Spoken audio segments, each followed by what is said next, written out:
Good morning students. આજે આપણે standard 9th Gujarati કાવ્ય નંબર 8 આભાર કાવ્ય વિશે અભ્યાસ કરીશું.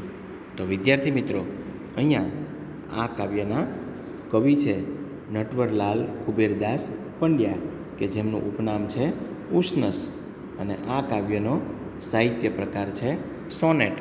તો વિદ્યાર્થીઓ, આપણે અગાઉ પણ સોનેટ વિશે ભણી ગયા કે સોનેટ છે એ 14 પંક્તિમાં રચાયેલું એક ચોક્કસ કાવ્ય પ્રકાર છે કે જેનો ઉદ્ભવ ઇટલીની અંદર થયેલો. તો આ સાહિત્ય પ્રકાર સોનેટ કે જેના વિશે આપણે અભ્યાસ કરીએ. તો સૌપ્રથમ આપણે કવિ પરિચય જોઈએ કે ઉષ્ણસ, તો એમનો જન્મ 28/12/1920 થયેલો, અવસાન 6/11/2011 થયેલું. નટવરલાલ કુબેરદાસ પંડ્યા ઉષ્ણસ, એમનો જન્મ વડોદરા જિલ્લાના સાવલી ગામે થયો હતો. તેમણે અધ્યાપક અને આચાર્ય તરીકે કામગીરી કરી હતી.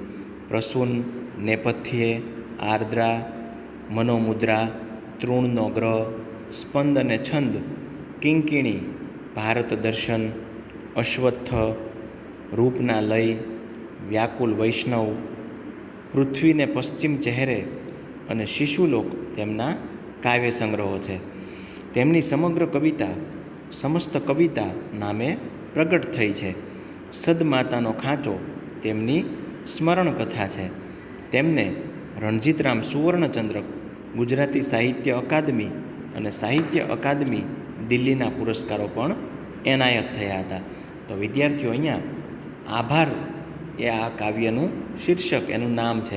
તો અહીંયા આ કાવ્યની અંદર કવિએ પ્રકૃતિ પ્રત્યે આભાર ભાવ માન્યો છે કે માણસ હંમેશા પ્રકૃતિથી વિમુખ રહ્યો છે. પ્રકૃતિનું નિકંદન કાઢવામાં હંમેશા માનવ છે એ રચ્યો પચ્યો રહેતો હોય છે, પણ પ્રકૃતિ ક્યારેય માનવથી વિમુખ થતી નથી. આપણે ગમે એટલો વૃક્ષોથી, પ્રકૃતિથી અણગમો વ્યક્ત કરીએ, પણ ક્યાંક ને ક્યાંક પ્રકૃતિ આપણા ઘર સુધી પહોંચી જ જાય છે. તો એ બાબતનો અહીંયા કવિ ઉષ્ણસે પ્રકૃતિ પ્રત્યે આભાર ભાવ વ્યક્ત કર્યો છે.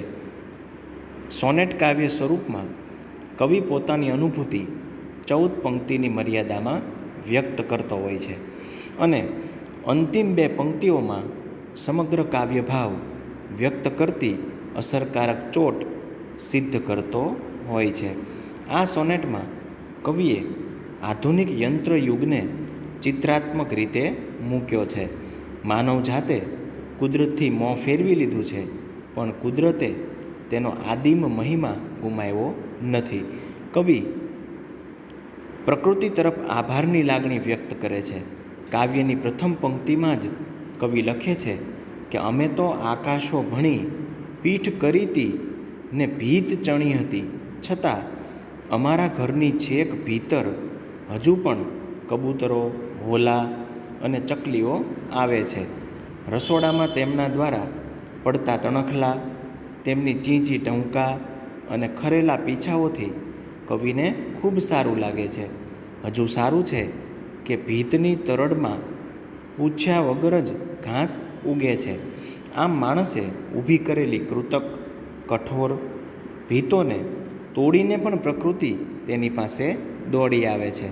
અંતિમ 2 પંક્તિઓમાં આખા કાવ્યની ચોટ ધારદાર રીતે વ્યક્ત કરતા કવિ લખે છે, માટીએ તેનામાં પણ હજી પહેલાં આદિમ મૂળો સાચવી રાખ્યા છે, જેથી વાડ છોડે પ્લાસ્ટિકના ફૂલો ખીલતા નથી. માણસ ભલે બદલાયો, પણ પ્રકૃતિએ તેના ગુણધર્મો જાળવી રાખ્યા છે. એ બદલ કવિ આભારની લાગણી વ્યક્ત કરે છે. તો વિદ્યાર્થીઓ, અહીંયા કવિ પ્રકૃતિ પ્રત્યેનો આભાર ભાવ અહીં વ્યક્ત કરે છે. તો વિસ્તૃત રીતે પંક્તિઓ આપણે જોતા જઈએ. અમે તો આકાશો ભણી પીઠ કરીતી ભીત ચણી, અરે સારું છે કે હજી પણ અમારા ઘર મહી ઘણે ઊંડે ઊંડે ઉડતી ઉડતી આવી ભીતરે ગૂંથે છે માળાઓ, કબૂતર, કપોત, ચકલીઓ. તો આ પંક્તિનો ભાવાર્થ આપણે સમજીએ કે અમે તો ભીત ચણી ને આકાશ તરફ પીઠ ફેરવી લીધી છે. પણ સારું છે હજી કે અમારા ઘરના અંદર ઉડતા ઉડતા ખૂબ અંદર આવીને કબૂતર, વોલા, ચકલીઓ વગેરે માળાઓ ગૂંથે છે. માણસ ભલે પ્રકૃતિથી વિમુખ થયો, પણ ભીત પણ એને ચણી લીધી, દિવાલ છે એ ચણી લીધી પ્રકૃતિની સામે, પણ છતાંય હજી કબૂતર, કપોત અને ચકલીઓ પોતાના ઘરની અંદર આવી અને હજી માળાઓ ગૂંથે છે. તો આ બાબત પ્રત્યે કવિ આભાર ભાવ પ્રકૃતિ પ્રત્યે વ્યક્ત કરે છે. ત્યારબાદ લઈ આવે થોડું ગગન, ઘરમાં એ મીશ વળી, અમો સૌના ઋણી, નભતી ઘરમાં જેથી નભતા. હજી સારું છે કે શિર પર રસોડે તણખલા, ઝીણી ચીંચી ટહુકા, મલમલી પીછીઓ ખરી રહે. કે કવિ કહે છે કે હજી તો એ સારું છે, એ બહાને થોડું ગગન ઘરમાં પક્ષીઓ લઈને આવે છે, અમે એમના ઋણી છીએ, તેઓ ઘરમાં નભે છે, તેથી અમે પણ ઘરમાં નભીએ છીએ. હજી સારું છે કે રસોડામાં માથા ઉપર તણખલા, જે નાના નાના કણ હોય, રજ હોય, એ નાના તણખલા હજી પણ રસોડાની અંદર પક્ષીઓ લઈને આવે છે. અને ઝીણી ચીંચી ટહુકા, એટલે કે ઝીણા ઝીણા ચીંચી કરતા જે ટહુકા છે એ કરતાં કરતાં મલમલી પીછીઓ રસોડાની અંદર લાવી અને હજી એ ખેરે છે. તો આ રીતે મનુષ્ય પ્રકૃતિ અને પક્ષીઓથી વિમુખ થયો હોવા છતાં પણ પક્ષીઓ ઘરના રસોડાની અંદર પોતાના પીછાઓ, તણખલાઓ લઈ અને હજી ખેરવા માટે આવી ચડે છે. હજી એ આવે છે વનની લીલી કહેવા પરિકથા, હવામાં આઘેનું પરણ, મનમાં છેક ખરતું. હજી તો સારું છે ભીત તરડમાંથી માથું ઉચકી, વિના પૂછ્યા ગાંછ્યા તૃણ નીકળતું ફૂંક કરીને. હજી તો વનની લીલી પરિકથાઓ કહેવા માટે પર્ણ ખરીને દૂરથી મારા મનમાં આવે છે. અને હજી એ બાબત પણ સારી છે કે ભીતની તિરાડમાંથી માથું ઉચકીને આપણને પૂછ્યા વિના જ ઘણું બધું ઘાસના તણખલાઓ છે એ જાણે કે ફૂંક માર્યું હોય અને જેમ ઘાસનું તણખલું નીકળે એમ ભીતની તિરાડોમાં તમે જોતા હશો કે ઘણી જગ્યાએ આપણે સિમેન્ટ કોન્ક્રીટની દિવાલો કરી લીધી, પણ છતાંય ભીતની ક્યાંક તિરાડ રહી ગઈ હોય ત્યાંથી આપણને પૂછ્યા વગર જ એક ઘાસનું તરણું કે એક તણખલું કે નાનું ઘાસ છે એ ત્યાંથી નીકળી પડે છે અને આપણી સામે આવી જાય છે. તો હજી સારું છે કે આપણને પૂછ્યા વગર જ ઘણું બધું ઘાસ છે એ આપણી સામે આવી ચડે છે.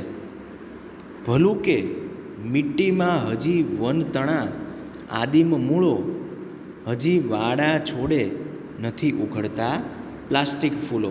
હજી કવિ એ બાબત માટે પ્રકૃતિનો આભાર માને છે કે હજી સારું છે કે માટીમાં હજી વનના આદિકાળના જે મૂળો છે એ સચવાઈ રહ્યા છે, જેના લીધે વાડ કે છોડમાં પ્લાસ્ટિકના ફૂલો હજી ઉઘડતા નથી. તો અહીંયા કવિ છે એ માનવ જાત ઉપર એક કટાક્ષ કરે છે કે માણસ આટલો પ્રકૃતિથી વિમુખ થયો છતાંય હજી જે વનના જે આદિકાળના જે મૂળો માટીની અંદર જે સચવાઈ રહ્યા છે એના કારણે હજી વાડ કે છોડની અંદર પ્લાસ્ટિકના ફૂલો ઉઘડતા નથી. તો આ બાબત પ્રત્યે કવિ પ્રકૃતિનો આભાર ભાવ વ્યક્ત કરે છે. તો આ કાવ્ય છે એ અશ્વત્થ કાવ્ય સંગ્રહમાંથી લેવામાં આવ્યું છે. આના શબ્દ સમજૂતી આપણે જોઈએ. સમાનાર્થી શબ્દો: કપોત તો ઓલો, કબૂતર; મીશ તો બહાનું; તૃણ તો ઘાસ; આદિમ તો આદિકાળનું કે આદ્યકાળનું; શિર તો મસ્તક; ફૂલ, પુષ્પ, કુસુમ; માળો તો નીડ; ગગન તો આકાશ; નભતા તો આકાશની વિશાળતા.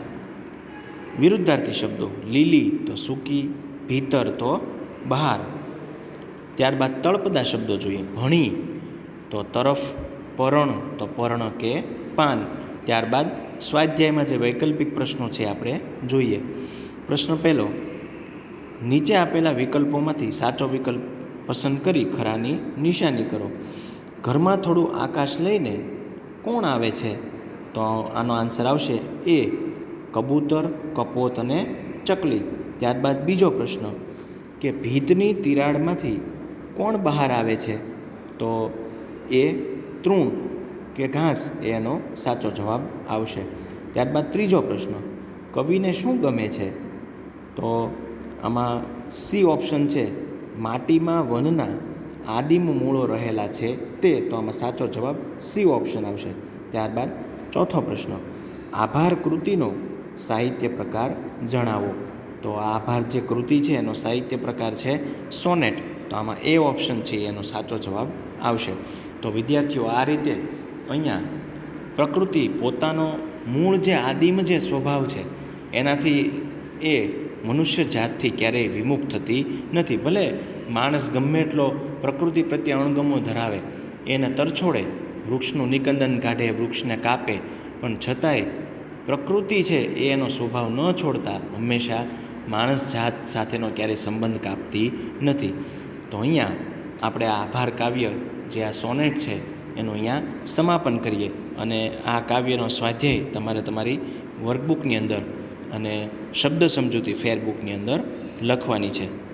આપણે આ કાવ્યને વિરામ આપીએ. Thank you.